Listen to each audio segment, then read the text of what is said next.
राष्ट्र सर्वप्रथम, राष्ट्र सर्वप्रथम, राष्ट्र सर्वप्रथम, राष्ट्र सर्वप्रथम। राष्ट्र सर्वप्रथम की बात ललित सुमन के साथ कार्यक्रम में आपका स्वागत है। पीएम मोदी ने आज मन की बात में देशवासियों को संबोधित किया। यह उनके मासिक रेडियो प्रोग्राम का 93वां एपिसोड रहा। 28 सितंबर को भगत सिंह की जयंती के मौके पर चंडीगढ़ एयरपोर्ट का नाम बदला जाएगा। पीएम मोदी ने रविवार को यह ऐलान किया। उन्होंने दीनदयाल उपाध्याय को भी जन्मदिन पर श्रद्धांजलि अर्पित की। पीएम मोदी ने कहा कि इस समय देश में चारों ओर उत्सव की रौनक है। कल नवरात्रि का पहला दिन है। इसमें हम देवी के पहले स्वरूप मां शैलपुत्री की उपासना करेंगे।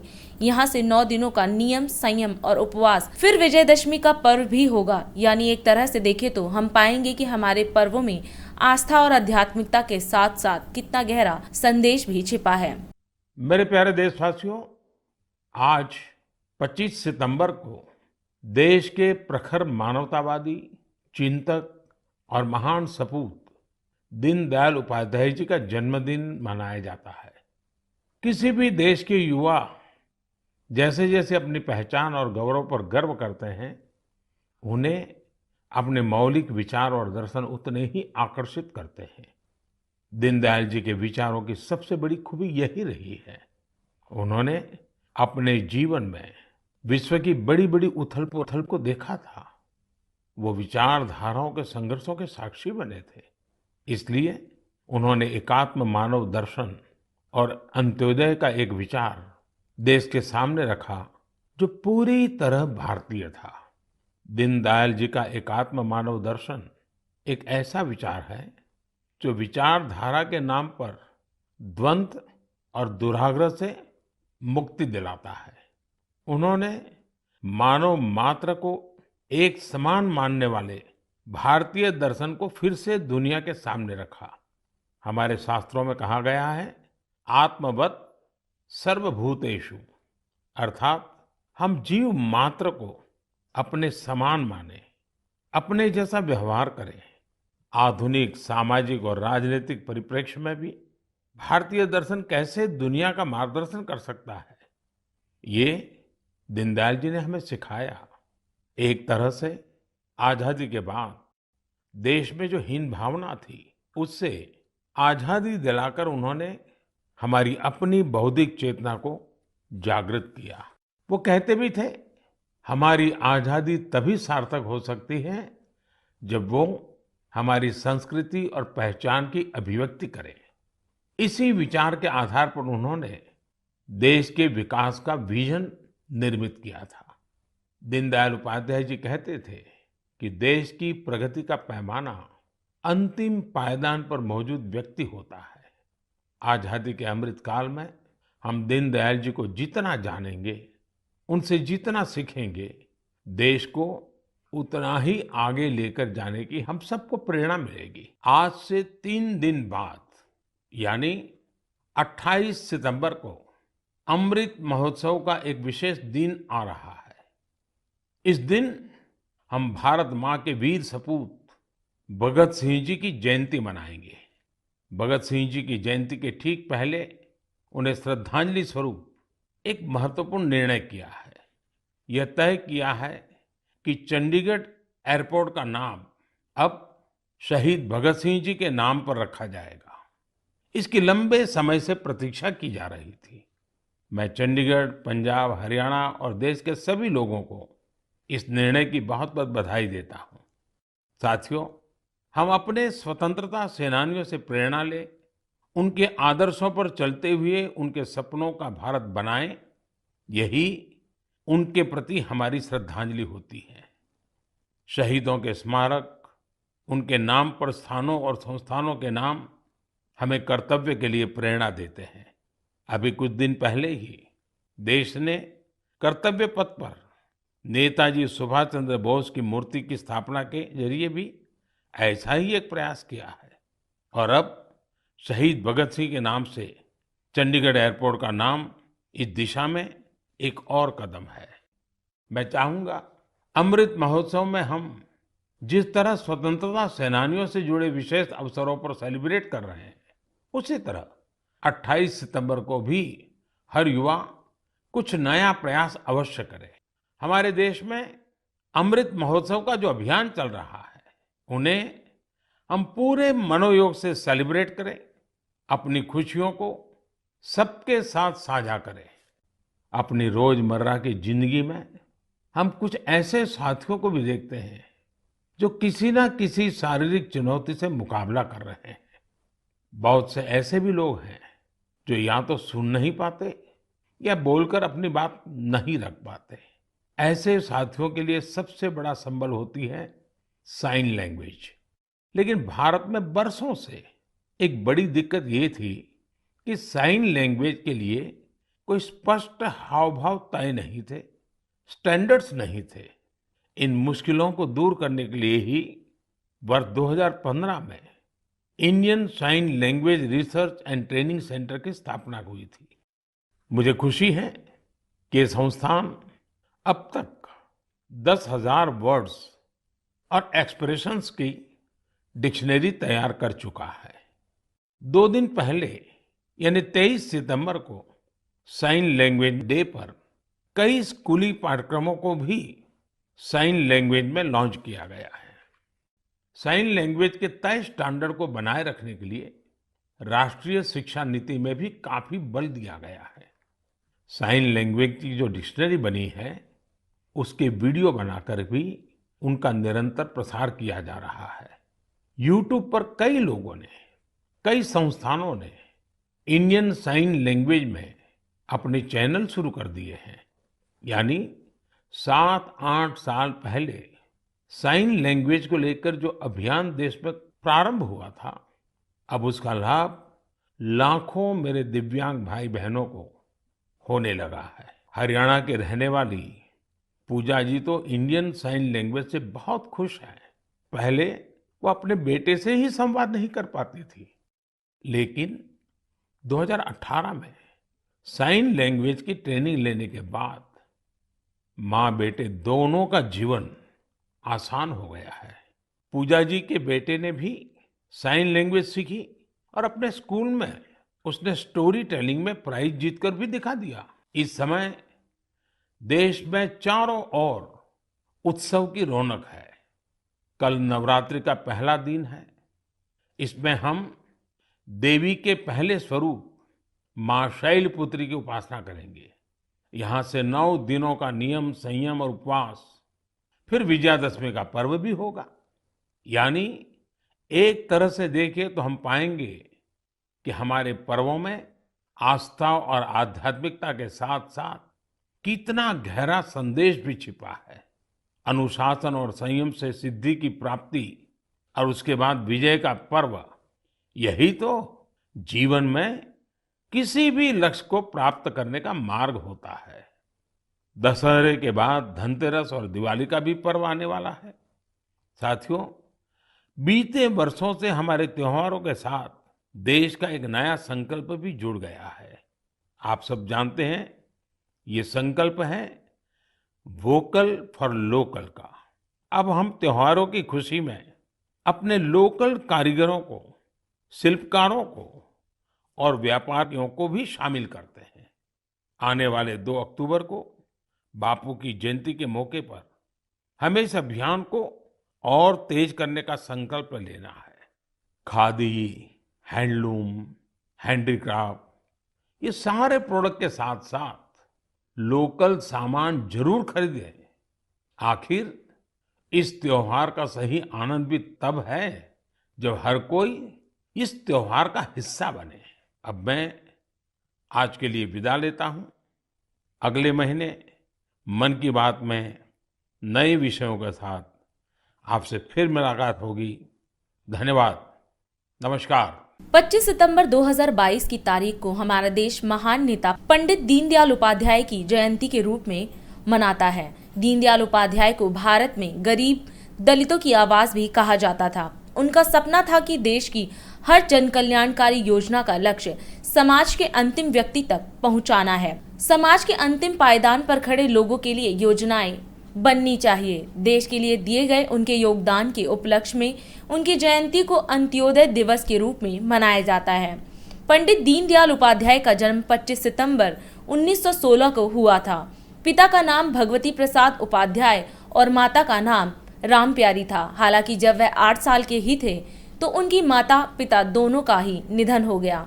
इसके बाद उनके मामा ने उनका ध्यान रखा। अपनी शिक्षा के दौरान ही वह राष्ट्रीय स्वयंसेवक संघ के संपर्क में आए। वह आगे चलकर राष्ट्रीय स्वयंसेवक संघ के विचारक और भारतीय जनसंघ के सह संस्थापक भी बने।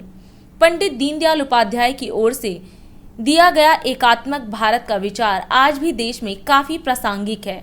उन्होंने कहा था कि भारत में रहने वाला और इसके प्रति ममत्व की भावना रखने वाला मानव समूह एक जन है। उनकी जीवन प्रणाली, कला, साहित्य, दर्शन सब भारतीय संस्कृति है। इसलिए भारतीय राष्ट्रवाद का आधार यह संस्कृति है। इस संस्कृति में निष्ठा रहे तभी भारत एकात्मक रहेगा। और अधिक खबरों के लिए आप हमारे YouTube चैनल दैनिक इंडिया दर्पण को अभी सब्सक्राइब करें और नोटिफिकेशन के लिए बेल आइकन को प्रेस करना ना भूलें।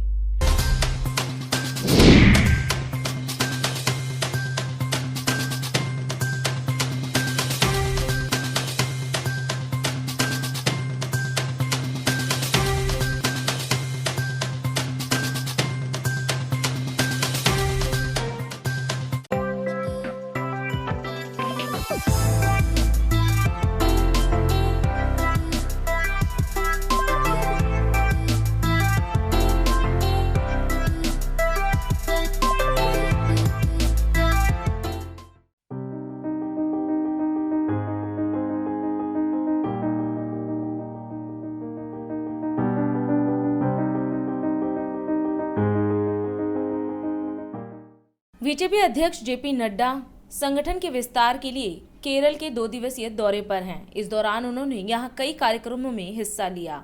उन्होंने कोट्टायम में प्रधानमंत्री आवास योजना के लाभार्थियों से बातचीत की और उनको संबोधित किया। नड्डा ने यहां कहा कि प्रधानमंत्री आवास योजना और कौशल विकास योजना से देश के करोड़ों लोगों को लाभ हुआ है। उन्होंने कहा कि प्रधानमंत्री नरेंद्र मोदी ने फैसला किया है कि पंडित दीनदयाल उपाध्याय के जन्मदिन को अंत्योदय दिवस के रूप में मनाया जाए और जो लोग वंचित हैं उन्हें सशक्त बनाया जाए। It is indeed a matter of great opportunity for me to be here in Kerala and to address the beneficiaries in the Kottayam district. First of all, I bow before the Lord Shankaracharya, which is known as the land of Shankaracharya, Adi Shankaracharya. We also remember the Padmanabhan temple of Thiruvananthapuram, and we pay our respects to them also. We very fondly remember all the people who dedicated their life for the independence and the warriors who fought for the country. It is indeed, when I come to Kottayam, Akshara Nagari as it is called, the city of letters, the town of letters. So I find myself very elevated to know the literacy rate, how good the literacy rate is there, and it is also good to know that the empowerment has been done to the maximum. So coming to such a place is really very encouraging to me, and the people here also are very enlightened, and that gives me a source of inspiration and strength. Today it is very apt that when I am here, I am meeting the beneficiaries of Pradhan Mantri Awas Yojana. When I say apt, because today is the birthday of Pandit Deendayal Upadhyay ji. Pandit Deendayal Upadhyay ji, right from the inception of Jansangh in 1951, and who later in 60s was the president of the party, was also the ideologue of the party. He gave us the ideology. He gave us the economic development blueprint. Later on, we celebrated this day. Prime Minister Modi ji in 2014 decided that 25th September, the birthday of Pandit Deendayal Upadhyay, will be celebrated as the Antyodaya Day. Antyodaya Day means, Antyodaya Divas means, Antyodaya means the last person standing on the pedestal of the society, he has to be taken care of. So, the have-nots, the marginal section of the society, the people who are deprived, all those people have to be empowered. So in Antyodaya Divas, when I come to this place, after traveling 2000 kilometers from Delhi, and meet the beneficiaries here in Kottayam about the Pradhan Mantri Awas Yojana, I find it to be a very apt day where we are going to meet the beneficiaries of Pradhan Mantri Awas Yojana. But today when you talk about Pradhan Mantri Awas Yojana, you will be happy to note that Prime Minister Modi has decided that here in this country, nobody will have, without a pakka roof, nobody will live in this country, he will live with a pakka roof. That is what has been done. And the target is 3.65 crore of Pradhan Mantri Awas Yojana is being given. 3.65 crore. And in Kerala, 2 lakh houses are to be constructed. Pradhan Mantri Kisan Samman Nidhi, in Kerala, 37.3 lakh farmers have been benefited and 5,500 crore have been spent in the 11 installments. For the youth, it is Pradhan Mantri Kaushal Vikas Yojana and 1.1 crore certificates are being given in the country and 2.1 lakh certificates have been given here also. India has done well in vaccination. You all are sitting here. None is wearing a mask. All are sitting very close to each other. This has been possible only because you all have taken 217 crore dose, double dose, along with booster. And that is why Modi has given us a Suraksha Kavach to wear, and that is how we have been able to fight COVID. So we have done the best. Vaccination, which is the largest and the fastest vaccination program. People of Kerala will have to empower the Bharatiya Janata Party's policies and programs. If you want that Kerala should develop, if you want that Kerala should go forward in infrastructure, if you want Kerala to be corruption free, if you want that the people of Kerala to be empowered, the only way is that we support Bharatiya Janata Party. That is what I would like to say. You have given me a very patient hearing. Thank you very much for giving me a patient hearing. आज पंडित दीनदयाल उपाध्याय की जयंती है। इस खास मौके पर उत्तर प्रदेश के मुख्यमंत्री योगी आदित्यनाथ ने उन्हें श्रद्धांजलि अर्पित की है। ऐसे में उत्तर प्रदेश के मुख्यमंत्री योगी आदित्यनाथ ने पंडित दीनदयाल उपाध्याय की जयंती के अवसर पर उनकी प्रतिमा पर माल्यार्पण किया। इस अवसर पर उत्तर प्रदेश के मुख्यमंत्री योगी आदित्यनाथ ने कहा कि पंडित दीनदयाल उपाध्याय जी का बहुत ही स्पष्ट कहना था कि प्रगति का माप आर्थिक रूप से संपन्न व्यक्ति के आधार पर नहीं, बल्कि समाज के अंतिम पायदान पर बैठे हुए व्यक्ति के माध्यम से ही की जानी चाहिए।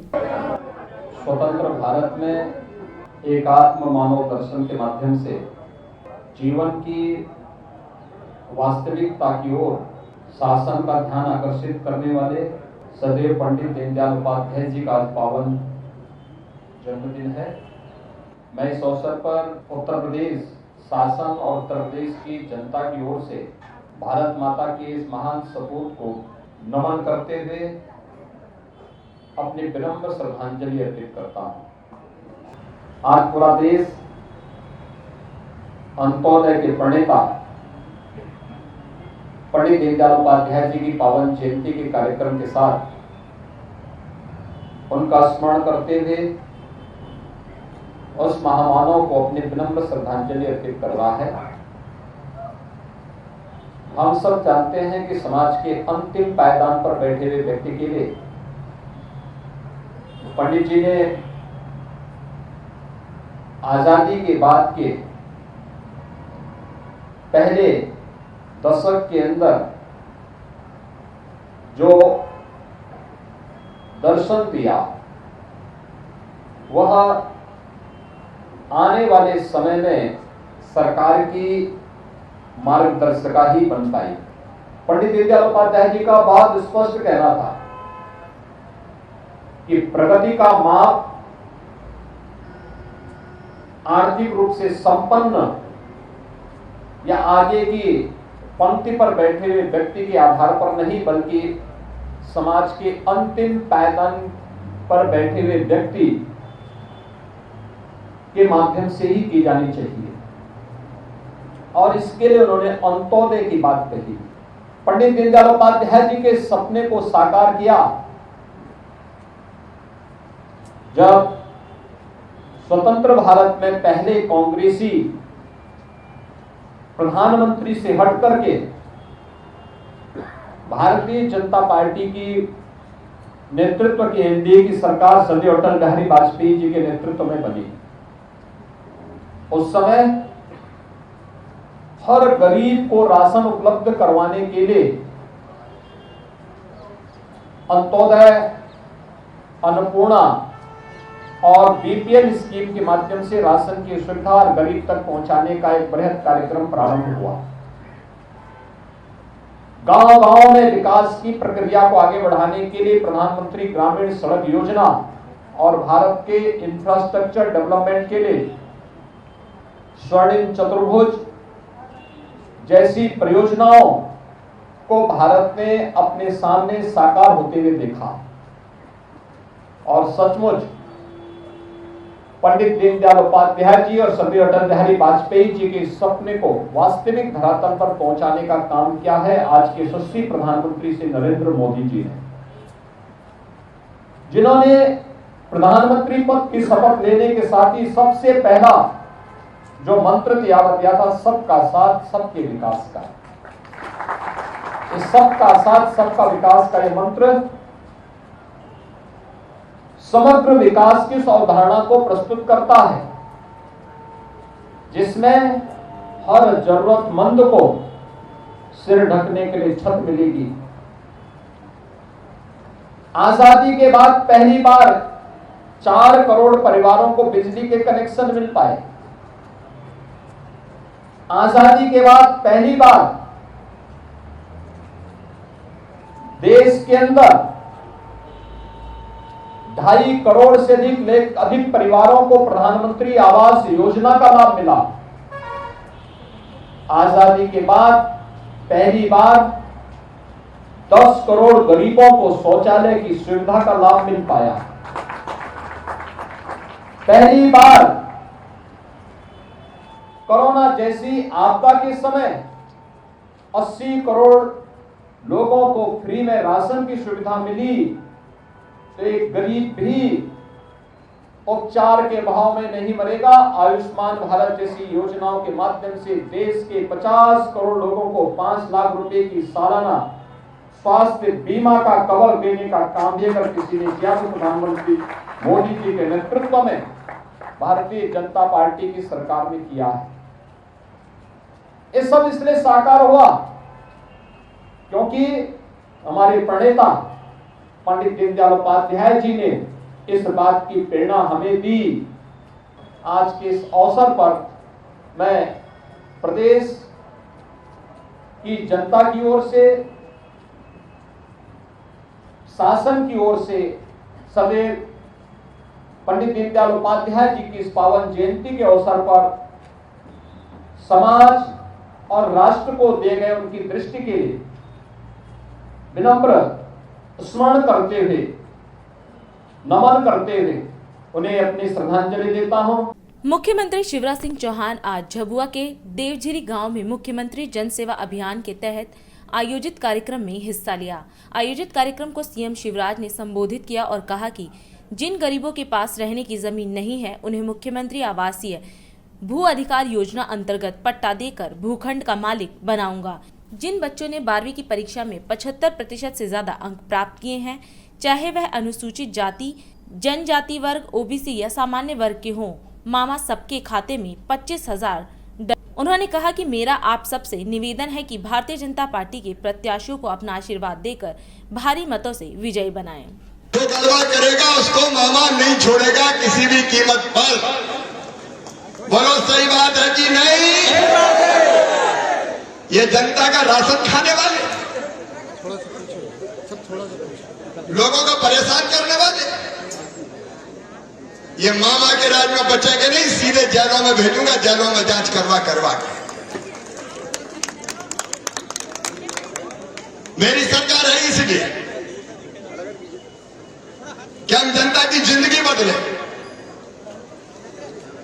और ये सारी व्यवस्थाएं जो हमने बनाई है, प्रधानमंत्री नरेंद्र मोदी जी अनेकों योजनाएं चला रहे हैं। ये मैं ले लूंगा बीच में। मुख्यमंत्री के नाते मैं भी अनेकों योजनाएं भोपाल से चला रहे हैं, भारतीय जनता पार्टी की सरकार चला रही है। अब देखिए, आम जनता की जो जरूरत है, रोटी, कपड़ा, मकान,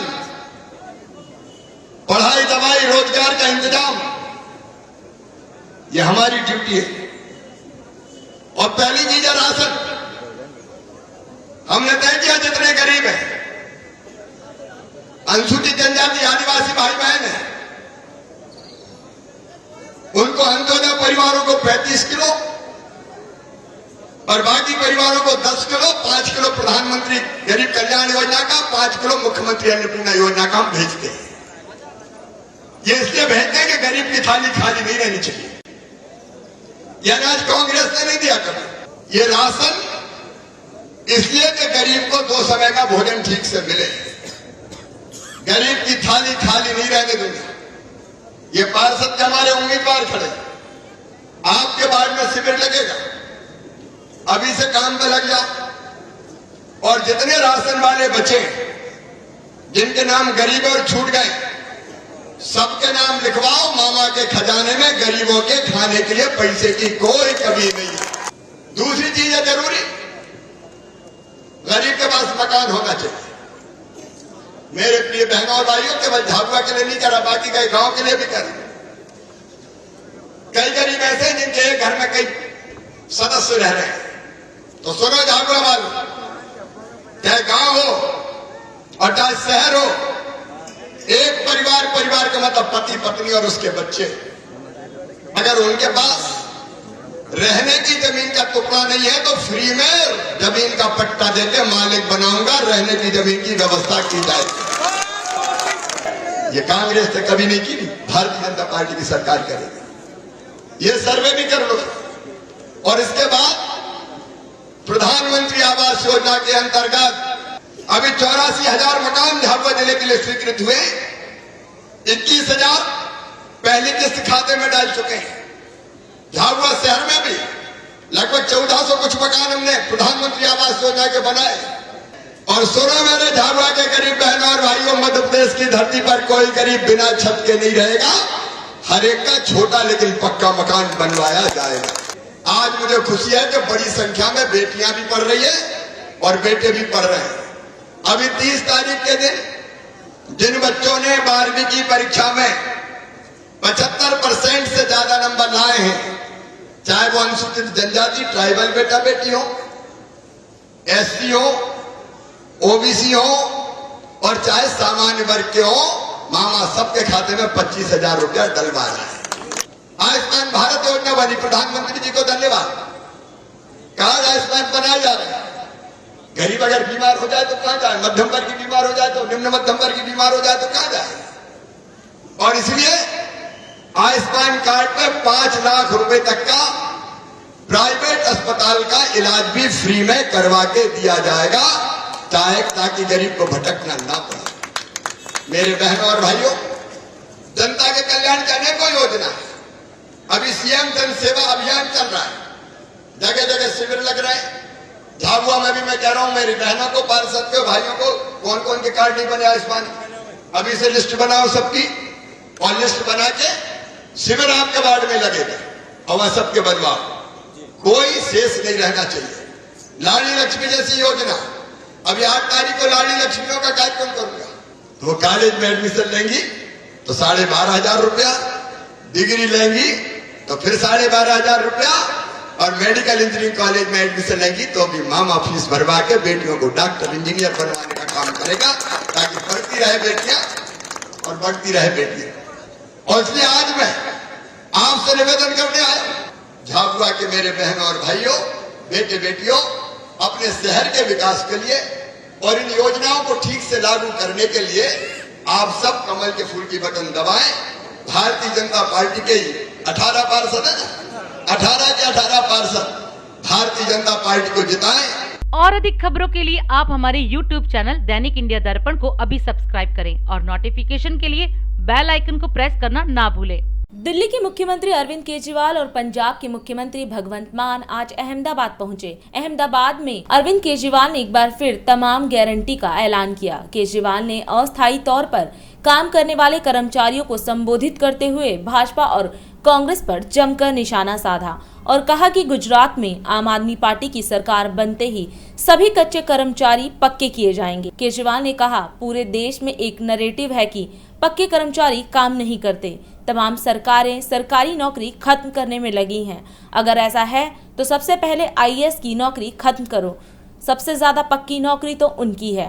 केजरीवाल ने कहा कि दिल्ली में हमने जब कच्चे कर्मचारियों को पक्का किया तो उन्होंने क्रांति ला दी। मैं रोज सोशल मीडिया में पढ़ता हूं कि ऐसे लगता है जैसे सारे विभागों के सारे कर्मचारी इस टाइम गुजरात में हड़ताल पे हैं, प्रोटेस्ट कर रहे हैं, धरना कर रहे हैं, प्रदर्शन कर रहे हैं।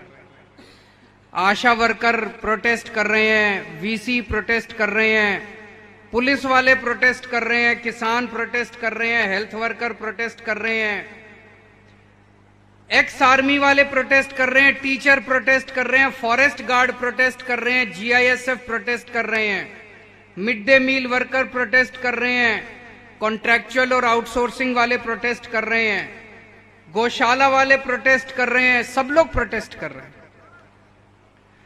अभी महीना डेढ़ महीना पहले मैं जब आया था, कई सारे पुलिस कर्मचारी मेरे पास आए। उन्होंने कहा, जी हमें बहुत सबसे कम तनख्वाह गुजरात के, पूरे देश में गुजरात के पुलिस वालों को सबसे कम तनख्वाह मिलती है। उन्होंने कहा, हमारी मांग है कि हमें ग्रेड पे मिलना चाहिए। मैंने प्रेस कॉन्फ्रेंस में बोला कि हमारी सरकार आएगी तो हम ग्रेड पे देंगे। जैसे ही मैंने ऐसा बोला, उनके गुजरात पुलिस के सारे कर्मचारियों ने अपने व्हाट्सएप के डीपी में मेरी फोटो लगा ली और गुजरात सरकार में हड़कंप मच गया 2 घंटे के अंदर। सारी गुजरात सरकार के अंदर ये क्या हो गया, बगावत हो गई। और अगले दिन गुजरात सरकार ने ऐलान किया कि उन लोगों के भत्ते बढ़ाए जाएंगे। उनकी डिमांड भत्ते की नहीं थी, उनकी डिमांड ग्रेड पे की थी, पक्का होने की थी। तो मैंने उनको बोला, चिंता मत करो, भत्ते ले लो इनसे, जो बढ़ा रहे हैं वो ले लो इनसे जाते जाते। दिसंबर में जब हमारी सरकार बनेगी, भत्ते इनसे ले लो, दिसंबर में ग्रेड पे मेरे से ले लेना, मैं आपको ग्रेड पे दे दूंगा। अभी अगर ये बुलाते हैं, आपको कहते हैं जो देते हैं ले लेना, लेकिन इन पे भरोसा मत करना। इस बार सरकार बदलने के लिए काम करना। और मैं आप लोगों को 28 सितंबर, आने वाली 28 सितंबर को शहीद आजम भगत सिंह का जन्मदिन है। आपने भी कोई कम हिम्मत नहीं की है, अपनी अपनी नौकरी को दांव पे लगा के आए हो। 5 लाख से ज्यादा कॉन्ट्रैक्ट और आउटसोर्सिंग एम्प्लॉई हैं। उन सब के हकों के लिए लड़ने के लिए आज आप आए हो, इतने जितने लोग बैठे हैं यहां पे। आज के इस संघर्ष की वजह से फायदा 5 लाख लोगों को होगा, लेकिन संघर्ष आप लोगों ने किया। लेकिन मैं आपको ये वादा देता हूं, ये संघर्ष बेकार नहीं जाएगा। अब ये 2 महीने रह गए, इन 2 महीने में इन लोगों की सत्ता खत्म करिए। सब लोग, अब ये 5 लाख लोग आपके व्हाट्सएप ग्रुप पे होंगे। मीडिया वालों की बेचारों की मजबूरी है, ये हमें दिखा नहीं सकते, इनको डरा रखा है उन्होंने। लेकिन इन पे अपने को, इनके ऊपर निर्भर नहीं रहना। सोशल मीडिया बड़ा पावरफुल है, सोशल मीडिया के जरिए इस बार चुनाव लड़ेंगे। आप लोग एक एक आदमी पूरे लग जाओ आज से कि सोशल मीडिया के ऊपर सारे कर्मचारियों को, 5 लाख आउटसोर्सिंग और कॉन्ट्रैक्चुअल कर्मचारी हैं, सबको व्हाट्सएप कर दो कि एक एक वोट उनका भी और उनके घर वालों का भी और उनके रिश्तेदारों का भी झाड़ू के ऊपर पड़ना चाहिए। ये लोग, एक पूरे देश में आजकल माहौल बना हुआ है, धीरे धीरे धीरे धीरे करके सारी सरकारें, केवल आम आदमी पार्टी को छोड़ के सारी सरकारें पूरे देश के अंदर, चाहे केंद्र सरकार हो चाहे राज्य सरकारें हो, सारी सरकारें धीरे धीरे करके सरकारी नौकरियां खत्म करती जा रही हैं। ये मैं देख रहा हूं। टीचरों की नौकरी खत्म कर दी, इस कर्मचारी की नौकरी ग्रुप सी खत्म कर दिया, ग्रुप डी खत्म कर दिया, ये सरकारी नौकरी क्यों करते हैं? कहते हैं इनको पक्का करने से ये काम नहीं करते। तो सबसे पहले तो आईएएस की नौकरी खत्म करनी चाहिए, सबसे ज्यादा पक्के तो वो लोग हैं, है कि नहीं है? कहते हैं ये कच्चे कर्मचारी जब तक रहते हैं तब तक काम करते हैं, पक्के होने के बाद ये काम नहीं करते। बोलते हैं कि नहीं बोलते ऐसे? हमारी सरकार बनेगी, गुजरात के सारे कच्चे कर्मचारियों को पक्का किया जाएगा, और जो पक्का करेंगे वो भी पक्के तरीके से करेंगे, ऐसा नहीं कि कोई कोर्ट में जाके स्टे ले आए। दूसरी चीज, इक्वल वर्क इक्वल पे, समान काम समान वेतन को लागू किया जाएगा। मैंने ये देखा है कि इसको लागू करने में ज्यादा खर्चा नहीं आता, खर्चा बहुत कम है, नीयत खराब है इन लोगों की, नीयत खराब है, इनकी नीयत नहीं है। हमारी पार्टी आम लोगों की पार्टी है, गरीबों की पार्टी है, वंचितों की पार्टी है। हम आपकी मजबूरी समझते हैं, आपकी तकलीफ समझते हैं, आपको सम्मान देंगे, आपको पूरा वेतन देंगे। यह चुनाव आपने लड़ना है, आपको एक एक आदमी को जिम्मेदारी लेनी पड़ेगी। आज से लग जाओ, घर घर जाके बोलना पड़ेगा, अपने व्हाट्सएप ग्रुप्स के अंदर बोलना पड़ेगा, और एक एक आदमी को 2 महीने चाहे छुट्टी लेके काम करना पड़े, आप लोगों को काम करना है। आने वाले चुनाव के अंदर जैसे दिल्ली और पंजाब के लोगों ने अपना भविष्य बदला, हम सब मिलके गुजरात का और गुजरात के लोगों का भविष्य बदलेंगे। और अधिक खबरों के लिए आप हमारे YouTube चैनल दैनिक इंडिया दर्पण को अभी सब्सक्राइब करें और नोटिफिकेशन के लिए बेल आइकन को प्रेस करना ना भूलें। अब वक्त है देश दुनिया की धड़ाधड़ 10 खबरों का। जम्मू कश्मीर के कुपवाड़ा में सुरक्षा बलों ने 2 आतंकियों को किया ढेर, AK-47 समेत भारी मात्रा में गोला बारूद बरामद। Oscar winner actress Louise Fletcher का निधन, नींद में ही छोड़ गई दुनिया। असम मंत्रिमंडल ने एसटी का दर्जा मांग रहे समुदायों के लिए मेडिकल की सीटें बढ़ाई। हरियाणा में सरकार के हस्तक्षेप के बाद किसानों ने प्रदर्शन समाप्त किया। पश्चिम बंगाल के कुछ हिस्सों में कुर्मी समुदाय का विरोध जारी। कांग्रेस ने भाजपा पर भारत जोड़ो यात्रा के दौरान फर्जी खबरें फैलाने का आरोप लगाया। भारत हमेशा शांति के पक्ष में, यूएन में बोले विदेश मंत्री एस जयशंकर। आतंकवाद के खिलाफ हमारी जीरो टॉलरेंस की नीति। लालू नीतीश की सोनिया गांधी से मुलाकात, बीजेपी बोली ऐसे दिन आ गए दर दर घूम रहे। 28 सितंबर को अमृत महोत्सव का विशेष दिन, मन की बात में बोले पीएम मोदी। शहीद भगत सिंह के नाम पर होगा चंडीगढ़ एयरपोर्ट का नाम। अमित शाह ने बिहार में बीजेपी कार्यकर्ताओं में जोश भरा। राष्ट्र सर्वप्रथम की बात ललित सुमन के साथ कार्यक्रम में हम आज आपसे विदा लेते हैं। राष्ट्र सर्वप्रथम, वंदे मातरम, जाग उठा है भारत। राष्ट्र सर्वप्रथम